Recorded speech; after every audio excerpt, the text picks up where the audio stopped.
سنت الاعتکاف۔ نویت سنت الاعتکاف۔ فرمان مصطفیٰ صلی اللہ علیہ وآلہ وسلم، شب جمعہ اور روز جمعہ مجھ پر کثرت سے درود پڑھو، کیونکہ تمہارا درود مجھ پر پیش کیا جاتا ہے۔ صلو علی الحبیب صلی اللہ تعالی علی محمد صلی اللہ علیہ وآلہ وسلم۔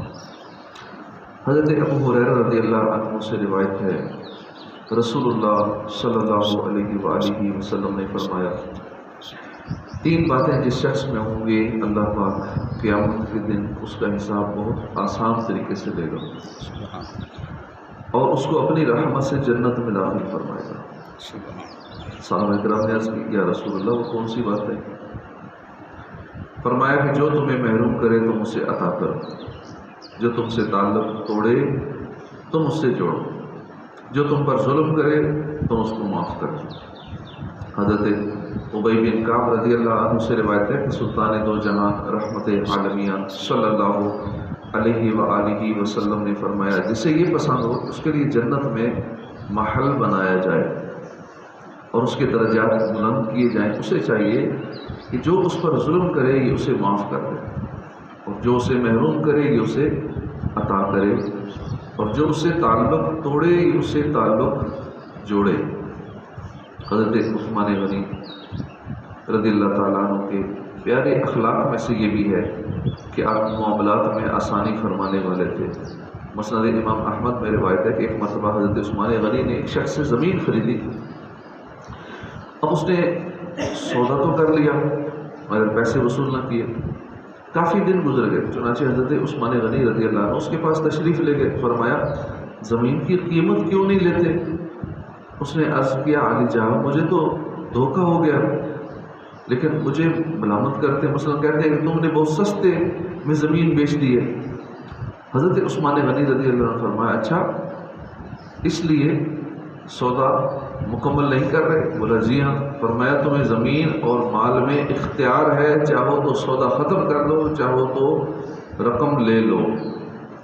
میں نے رسول اللہ صلی اللہ علیہ وسلم کو فرماتے سنا ہے، ادخل اللہ الجنت رجلا کان سہلا مشتریا وبائعا، یعنی اللہ پاک اس بندے کو جنت میں داخل فرما دیتا ہے جو آسان خریدار اور آسان بیچنے والا ہو، آسان خریدار اور آسان بیچنے والا ہو۔ لیکن ہمارے ہاں اس کا الٹ چل رہا ہے، اور جو کام مسلمانوں کو کرنا چاہیے وہ غیر مسلم کر رہے ہیں۔ ہمارے یہاں لکھا ہوتا ہے خریدا ہوا مال واپس نہیں ہوگا، مسلمانوں کی دکانوں پہ لکھا ہوتا ہے، اور غیر مسلم وہ واپس کر لیتے ہیں۔ وہاں سارا بزنس کس طرح چل رہا ہے، یورپ میں، دیگر ممالک میں، غیر مسلم ممالک میں وہ اسلامی اصولوں کے مطابق ٹریڈنگ کی کوشش کرتے ہیں، بزنس چل رہا ہے۔ ہمارے یہاں چیز واپس نہیں کرتے، منتیں کرتے رہو، خراب نکل رہا ہے، مسئلہ مسائل بن جائے واپس نہیں کریں گے۔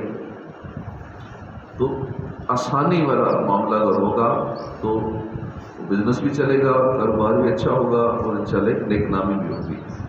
وہ جنت میں داخل ہوگا، اللہ پاک اس کو جنت میں داخل فرمائے گا جو آسان خریدار ہو اور آسان بیچنے والا ہو۔ تو جو بندہ خرید و فروخت میں اڑیل نہ ہو، یعنی آسان معاملہ کرنے والا ہو، وہ جنت کا حقدار ہے۔ اور الحمدللہ حضرت عثمان غنی خرید و فروخت میں آسانی فرمانے والے تھے۔ ہمیں بھی یہ بس وقت آنا چاہیے، ہم اس تقریباً ہر ایک کچھ نہ کچھ خریدتا تو بھی ہے، بیچتا بھی ہے، تو چاہیے کہ آسان معاملہ کریں۔ بعض لوگ اڑیل مزاج کے ہوتے ہیں، خریداری کرنی ہو تو اٹک جاتے ہیں، قیمت کم کروانے میں بہت زیادہ بحث کرتے ہیں۔ ایک حد تک کرنی چاہیے بحث، بلکہ قیمت کم کروانے کو سنت بھی کہا گیا ہے، مگر اس پر بس اٹک ہی جانا یہ مربت کے خلاف ہے۔ اسی طرح بعض دکاندار اڑیل ہوتے، لکھ کر لگاتے ہیں خریدے ہوئے سامان کی واپسی نہیں ہوگی، اس میں بھی کچھ گنجائش رکھنی چاہیے۔ حضرت ابو ہریرہ رضی اللہ عنہ سے روایت ہے، مالک جنت رسول رحمت صلی اللہ علیہ وسلم نے فرمایا، جس نے کسی مسلمان سے ایک قاعدہ کیا، مثلا بیچا ہوا سامان واپس لیا، قیامت کے دن اللہ پاک اس کی لغزش معاف فرما دے گا، یعنی اس کی اللہ غلطی معاف فرما دے گا۔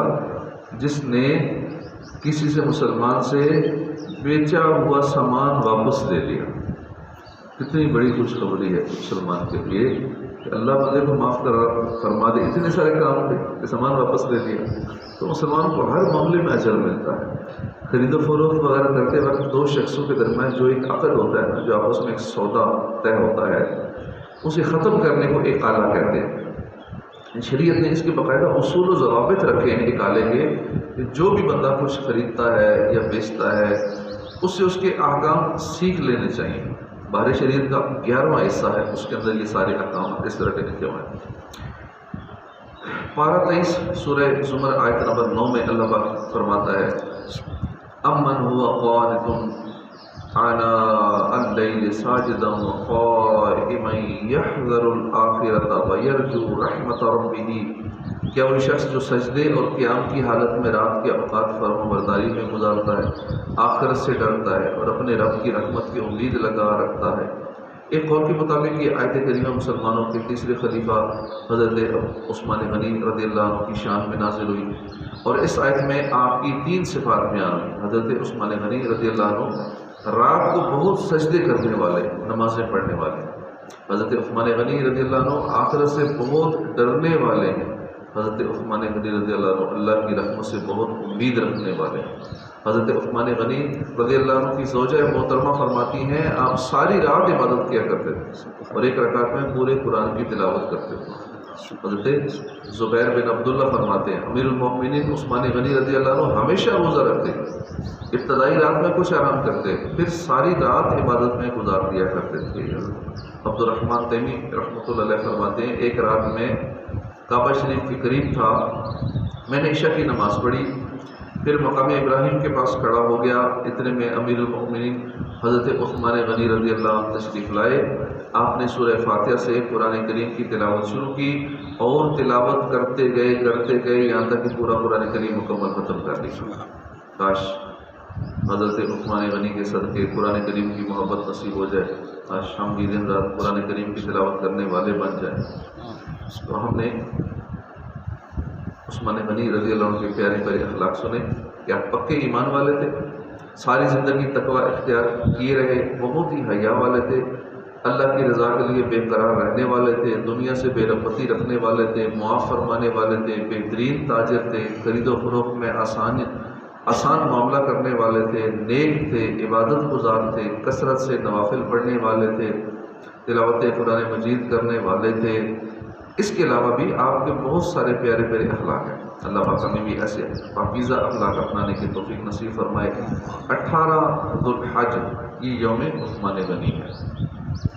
اس دن گھروں میں، دکانوں میں، دفتروں میں اصالہ ثواب کا اہتمام کرنا چاہیے، اور گھر میں جو بھی پکا ہے اسی پہ کر لیں، فاتح شریف کر کے ان کی بارگاہ میں ثواب پیش کر دیں، تو انشاءاللہ فیضان عثمان غنی نصیب ہوگا۔ اللہ وقت ہمیں عمل کی توفیق عطا فرمائے، آمین بجاہ النبی الامین صلی اللہ تعالی علیہ وآلہ وسلم۔